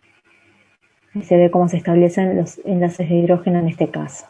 En este caso están, sí, los cerré para lados opuestos en un caso y en el otro. Profe, ¿podrías repetir Sí. por qué era antiparalela? Como no lo terminé de entender muy bien. A ver, mira, esta es la paralela. ¿Sí? Fíjate este dibujito. Fíjate este. A ver si los tengo juntos en algún lado. Espera. Acá. Acá los tengo juntos, en este lado. Esta es la antiparalela. ¿Qué pasa en la antiparalela? Esta flecha te indica que estás leyendo en sentido amino, carboxi. Y la hebra con la que está interactuando, su hebra adyacente, está en sentido amino, carboxi. Está en el sentido opuesto. Ahí está, había ¿Sí? visto eso. ¿Está? Sí, Entonces, sí. estamos hablando de hebras adyacentes, las que están interactuando. Obviamente, esta a su vez interactúa con otra y así. ¿Sí? Esto es como un detalle, lo mínimo que necesito para tener una lámina beta son dos cadenas interactuando.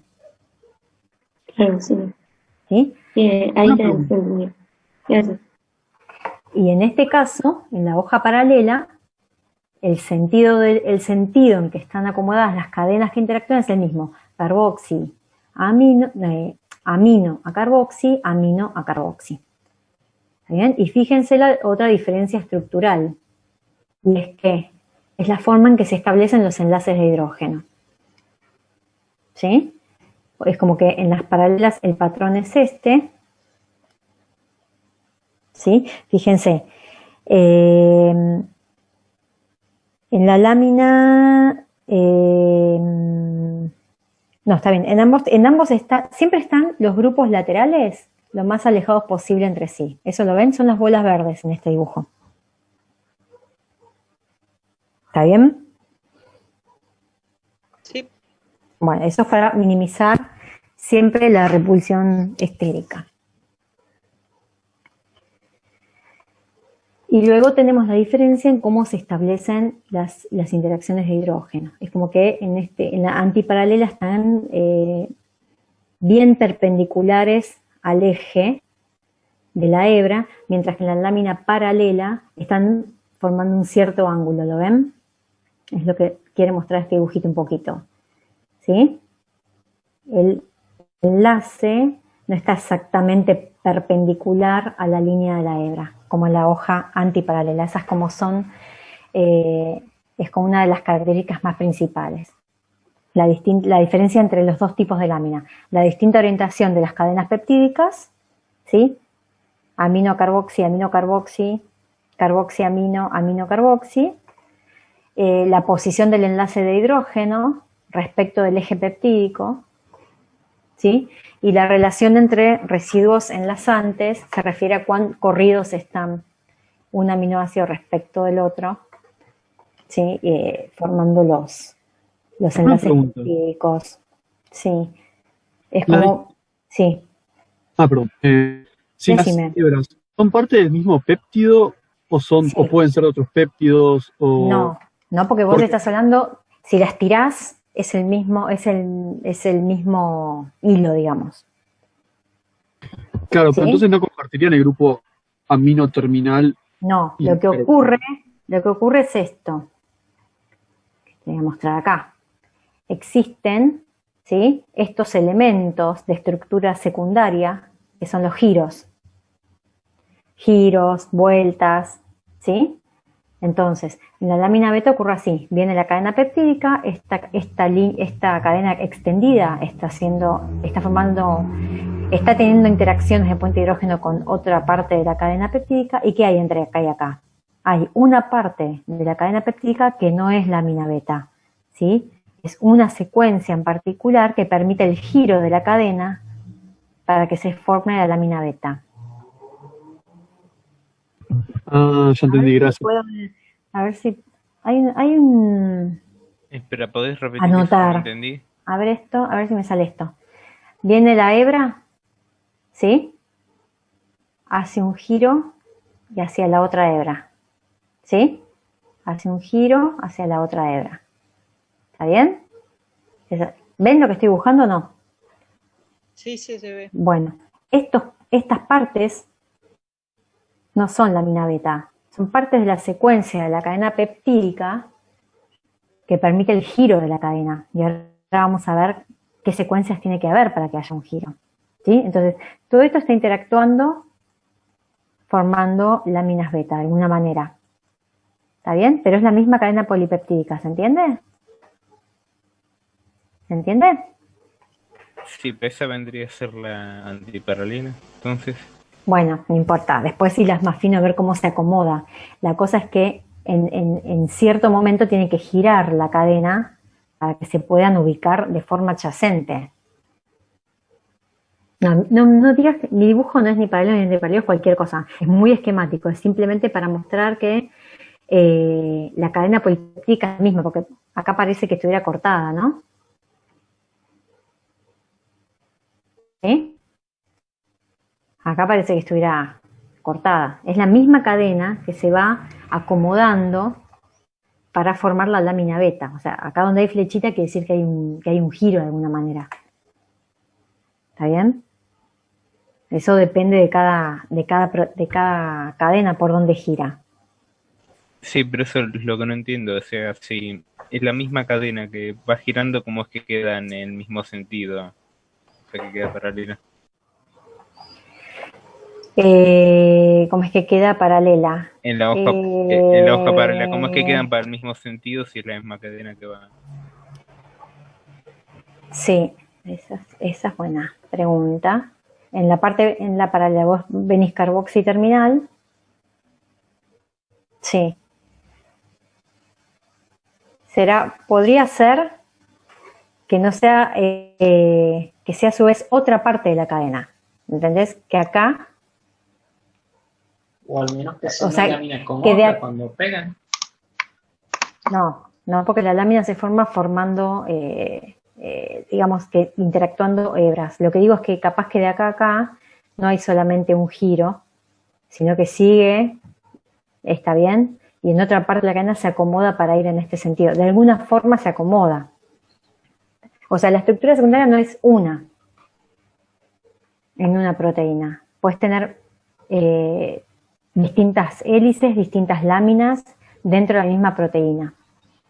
O sea que podría seguir formando otra Hélice. parte que sea paralela o no paralela. Paralela, otra Y parte que recién sea... la que se pone al lado de esto es la que sigue la misma secuencia, o sea, Sí. carboxiamina, por ejemplo. Sí, podría seguir puede tener una parte que sea hélice, una parte que sea lámina paralela, podría tener una parte que tiene una estructura secundaria no definida, que sea una parte de la proteína que tiene que estar bien flexible, algún tipo de función que tiene que cumplir esa proteína. ¿Sí? Ahora vamos a ver que también hay asociaciones de estructuras secundarias. Saco esto de acá. Ahí está. Entonces, ven, es este dibujito que les pongo acá. Una proteína puede tener una parte que es lámina beta, una parte que es hélice. ¿Sí? Eso dependiendo. Cuanto más grande es, seguramente más complejo se irá poniendo el tema. ¿Sí? El tema es que si yo puedo cristalizar la proteína y hacer un estudio rayos X, puedo conocer todas estas estructuras secundarias. Estos son lo que les mencionaba recién, los que llaman giros o vueltas beta, o vueltas inversas o giros reversos. Hay un montón de variedades. Yo elegí esta que era la más simple. Estos que llamamos giros, que aparece acá como un alambrecito, son elementos de estructura secundaria, ¿sí? Que conectan a las otras estructuras secundarias. Los seguimos llamando elementos de estructura secundaria porque tienen interacciones enlace de hidrógeno entre elementos del enlace peptídico, ¿sí? Y por eso son parte de la caja de herramientas del armado de estructuras secundarias. Hay muchos tipos de estos llamados giros, hay como 5 tipos, alfa, beta, gamma, delta. El nombre depende de cuántos aminoácidos estén involucrados en esos giros, ¿sí? Y son regiones que pueden contener, por ejemplo, hasta 4 aminoácidos estabilizados por puente de hidrógeno alfa, ¿sí? En este caso, si la configuración es de giro tipo 1, el giro está estabilizado por enlace de hidrógeno entre el oxígeno de un carbonilo 1, del aminoácido 1, perdón, con el nitrógeno de la amida del carbonilo 3 o 4. ¿Sí? Dependiendo de esta estabilización es que es el tipo de giro, 1, 2, etc. No vamos a ahondar en esto acá, simplemente sepan que existen y que son regiones que permiten conectar distintas estructuras secundarias. Lo que sí es importante, que vamos a volver a mencionar respecto de la prolina cumple, donde vean un giro va a haber prolina o glicina, ¿sí? Porque la glicina es un aminoácido que no tiene cadena lateral, así que no va a tener problemas de repulsión electrónica ni de repulsión estérica, es muy flexible, entonces es un buen aminoácido para armar este tipo de giros. Y el otro es la prolina, que como ya vimos entonces, al ser una amina cíclica, puede adoptar una geometría cis, del enlace peptídico, cambiando, ¿sí? Cambiando, como es esta parte que ven acá, la dirección de la cadena polipeptídica. Entonces, estas regiones que son giros van a ser siempre muy ricas en prolina y en glicina, ¿sí? Principalmente respecto a la prolina, por esa característica estructural, ¿sí? Recuerden que dijimos que la prolina era un elemento disruptivo de la alfa hélice, hace que ya no haya alfa hélice, y también aparece entonces cuando la cadena polipeptídica tiene que cambiar de dirección, ¿sí?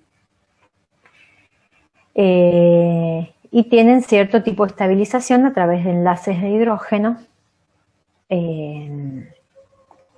entre los aminoácidos que componen el giro. Y en los dibujos esquemáticos de este tipo, más tridimensionales, los giros van a aparecer siempre en lo que es la superficie externa de la proteína, ¿sí? Van a aparecer como a la vista, van a acomodarse por ahí.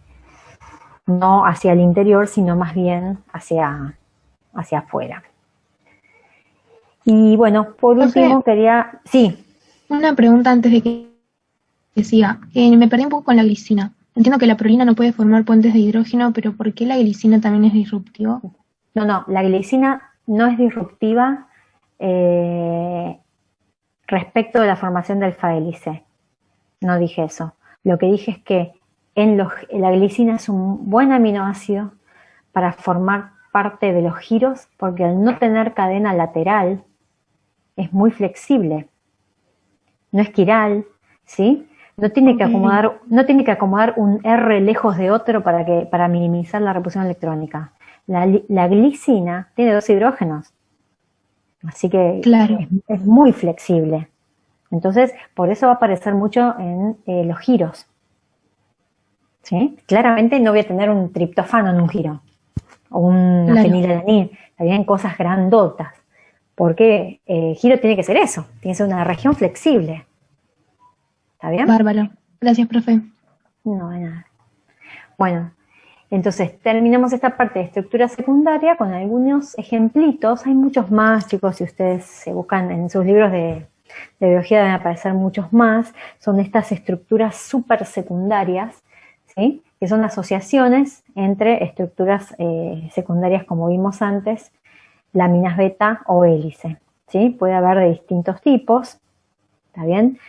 Son combinaciones de eso, de hélices o láminas en distintas configuraciones que se van formando estas estructuras supersecundarias a medida que la proteína va llegando a lo que es su plegamiento estable, ¿sí? Su mínimo de energía, donde más feliz es la proteína. Pero alguien podría decir por qué estas estructuras no son entonces elementos de estructura terciaria, ¿sí? Y la razón es que la diferencia entre las estructuras supersecundarias de las estructuras terciarias es que las estructuras supersecundarias se sostienen a través de enlaces de hidrógeno entre elementos del enlace peptídico, ¿sí? Por eso las metemos en la bolsa de las secundarias, porque las interacciones que las mantienen a las supersecundarias son interacciones puente de hidrógeno entre los enlaces peptídicos.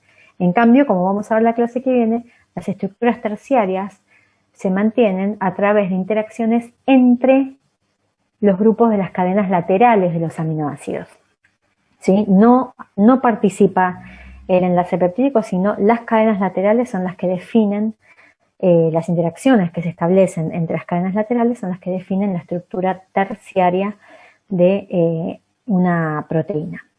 La diferencia entre estas estructuras supersecundarias de las secundarias comunes es que estas interacciones de hidrógeno entre elementos del enlace peptídico se establecen entre aminoácidos que no están cerca en la cadena, ¿sí? Sino que están muy lejos en la cadena. Entonces eso es como la diferencia entre las supersecundarias y las secundarias a secas.